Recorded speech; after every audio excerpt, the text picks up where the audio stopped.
বিশ্বকাপে আবারও theme song হচ্ছে শাকিরার, আর বিশ্বকাপ ফাইনালে এবার পারফরমেন্স করবে এক টুকরো বাংলাদেশ। বিশ্বকাপে গানে মাতাবেন বাংলাদেশের বংশোদ্ভূত ডিজে সঞ্জয়। আরও থাকছে প্রতিবেদন।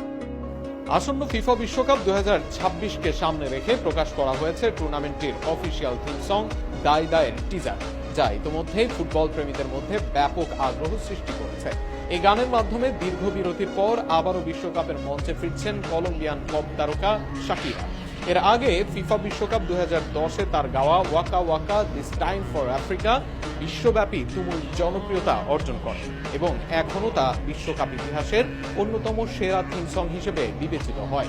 সেই ধারাবাহিকতায় এবারের গান নিয়েও ভক্তদের প্রত্যাশা বেশ উঁচুতে। দাই দাই গানের মিউজিক ভিডিও ধারণ করা হয়েছে ব্রাজিলের ঐতিহাসিক মারাকানা স্টেডিয়ামে।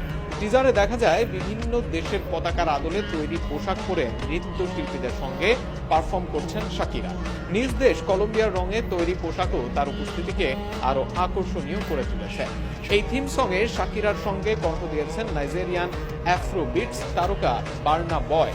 টিজার প্রকাশের পর অল্প সময়ের মধ্যে এটি সামাজিক যোগাযোগ মাধ্যমে ব্যাপক সাড়া ফেলেছে এবং লক্ষাধিক দর্শকের প্রতিক্রিয়া পেয়েছে।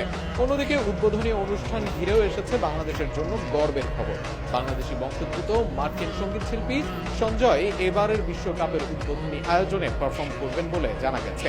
আন্তর্জাতিক এই মঞ্চে তার অংশগ্রহণ বাংলাদেশি দর্শকদের জন্য বিশেষ তাৎপর্য বহন করছে।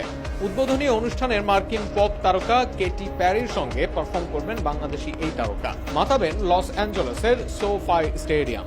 ফিফার পাশাপাশি বিষয়টি সঞ্জয় নিজেও নিশ্চিত করেছেন তার সামাজিক যোগাযোগ মাধ্যমে। এছাড়া ফিউচার নামে পরিচিত মার্কিন র্যাপার নেইভাদিয়াস উইলবার্ন থাকছেন জমকালো এই আয়োজনে।